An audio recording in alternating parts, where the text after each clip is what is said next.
I got up early, got my things ready, and walked with Blink and Cherry Pit to the grocery store at 8 when they opened. We had breakfast there, taking over their little tables and chairs with lots of new hikers I hadn't met before, and a few that I had. When the post office opened, I got my box and filled up my food bag. Jeff drove up and whisked us to the trail.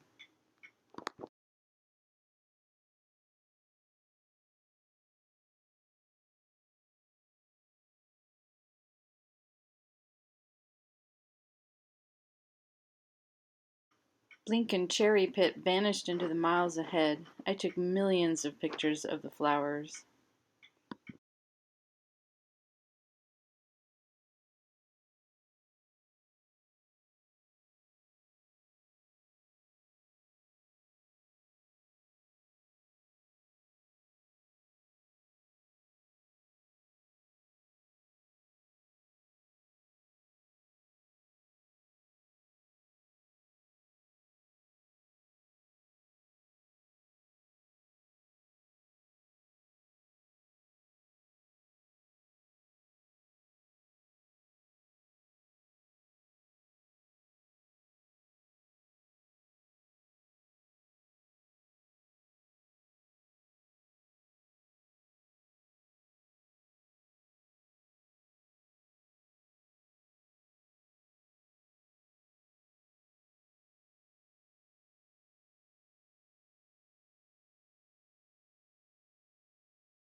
Well, I'm back on trail after taking a 0 day in Kearny with the Ho family.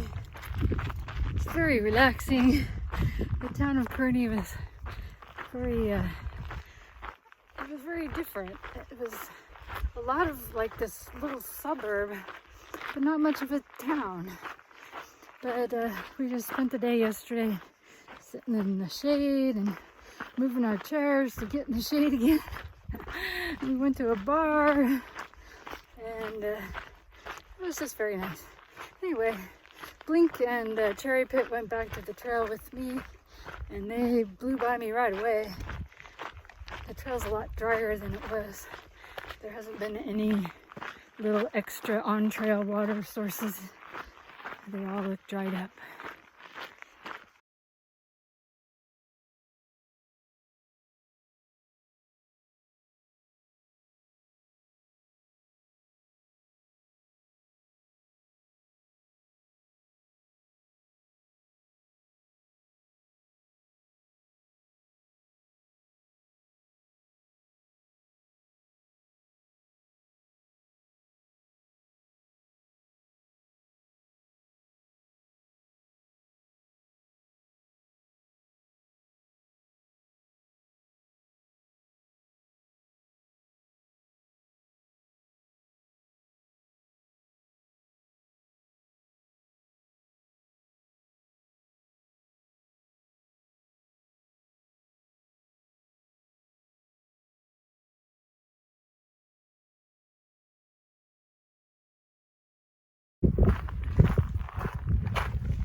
I got my water and headed up into an amazing desert southwest canyon with red cliffs, saguaros, ocotillo, and wildflowers.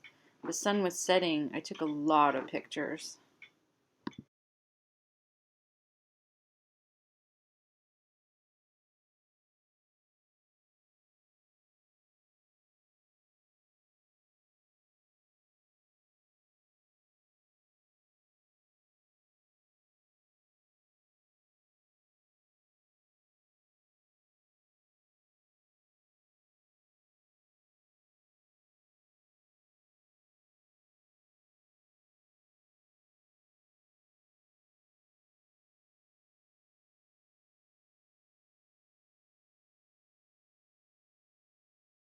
There was a strong wind. I reached a sheltered location, and Cherry Pit had set up his tent in the lone tent site.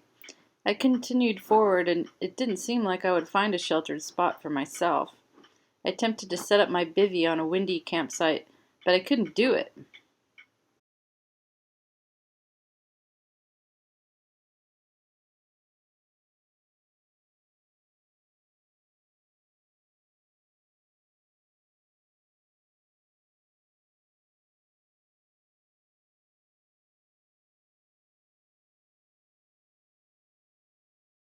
I went another mile or two and saw a wash with someone camped in it.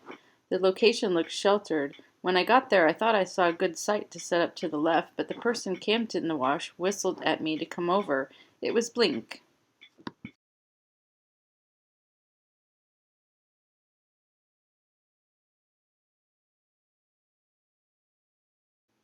I ate dinner with Blink, set up my bivvy next to a bush full of chattering birds.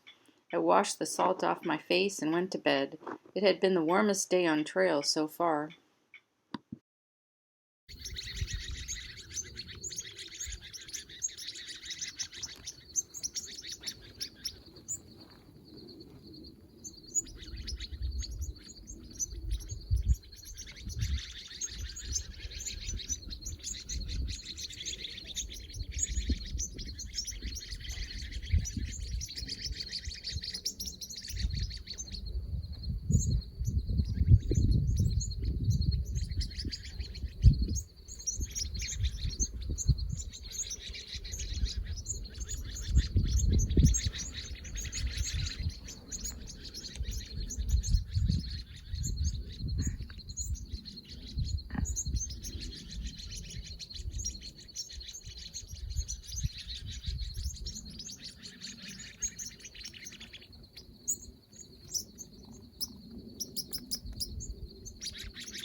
I woke up and got ready at 5 and was on my way by 5:45.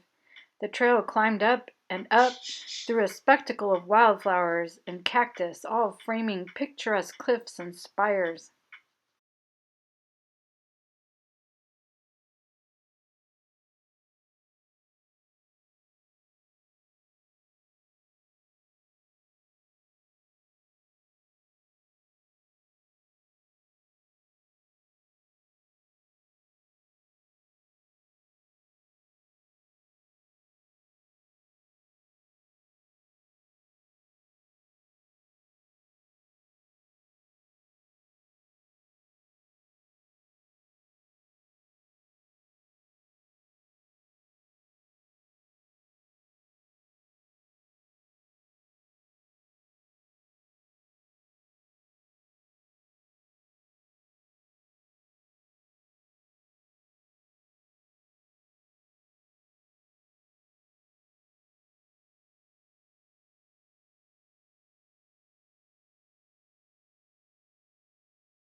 On the other side of the first ridge, it almost looked like alpine, with green grass and steep canyons.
I reached a rainwater catchment set up by the Arizona Trail Association that wants to make water more accessible to the trail. I filled my bottles and the water was clear.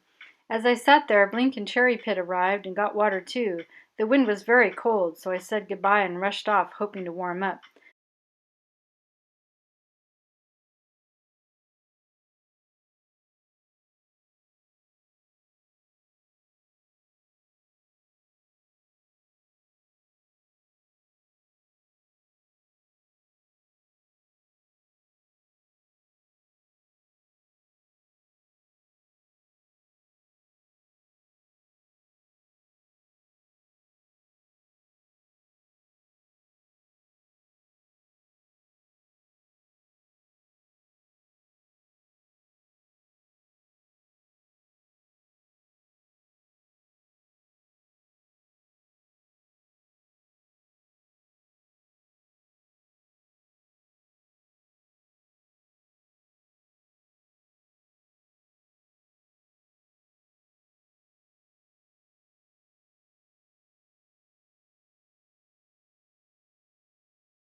Yesterday was the hottest day on trail, easily in the 80s, and today is the coldest day on trail, easily in the 40s.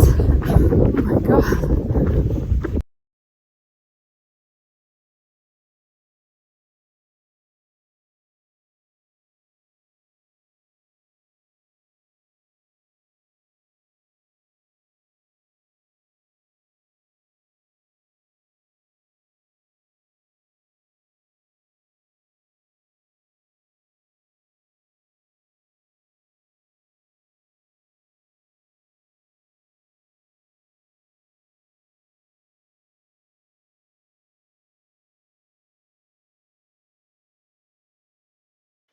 Toward the middle of the day, I descended out of the scenery that reminded me of Glacier National Park into more flowers and saguaros. I met up with a horse train going for a ride. They let me pass. I tried to stay ahead, even ran, but I couldn't stay ahead of them. I had to let them pass. As I approached Picket Post Trailhead, I hoped I could get a ride with one of them into Superior so I could have a hot meal. I lucked out, and one of them drove me there. I got a burger, then walked over to a mini market and got snacks to get me to Payson, hopefully, because I'd read that the store in Roosevelt Lake didn't have much.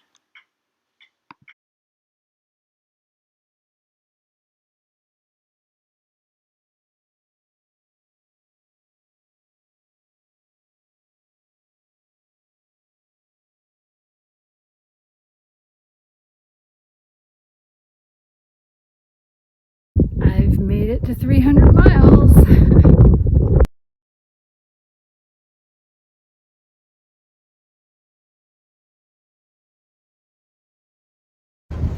So I hitchhiked from the horse people to Superior, and I went for a burger, had some ice cream, got a bunch of snacks, and now I'm walking over to a trail angel's house who hopefully will give me a ride back to the trail. I walked in, and the tiny house was full of hikers, many that I knew. Purple tried to talk me into falling into the vortex and staying. Then Blink arrived. How did he get behind me?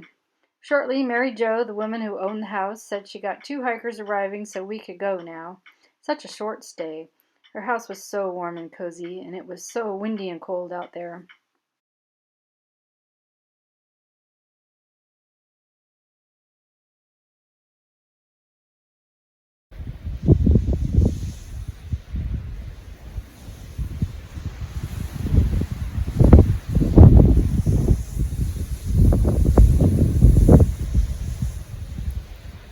I gotta start making camp at 4, because it's at 4 is when I pass all the good campsites. Masochist and Taters had returned to the trail with me. Masochist said since he can't thru-hike this trail the way he wants because of the snow and a Grand Canyon trail closure up north, he would hike the Grand Enchantment Trail instead. Perfect thru-hikes for social media were unimportant to me. I preferred to stay on the AZT, even if my hike ended in pine.